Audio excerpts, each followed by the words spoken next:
Добре, така. А реда кой да тегли? Сега тук. Това е тримата. Айде, капитаните, кой да тегли? Първи камък, ножица са. Кристияна, къде сега? Ай, капитаните, има реда за златната шапка. Тримата едно време. Който загуби, трети, втори, първи. Това е реда. Един да вика тук. Сигурно! Давай тримата, айде. Дай. Раз, два, три. Раз, два, три.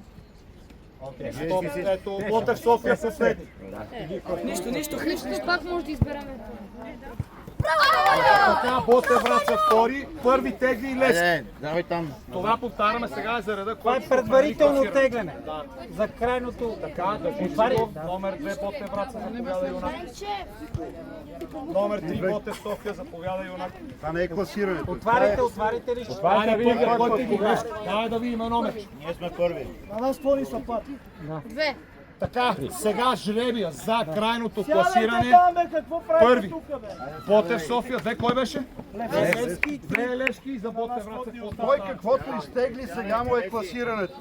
В групата. Първи теглят Ботев София. Спокойно бе. Чакай бе, какво става? Други едно ни. Спокойно бе. Няма да... Не го отваря. Показвай на отборите. Добре, ай после, добре. Номер 2 Левски. Не бързай. И за Ботев врача, каквото остане да взима юнак. Сега мога да се кефи. Айде, 3, 2, 1, отваряй!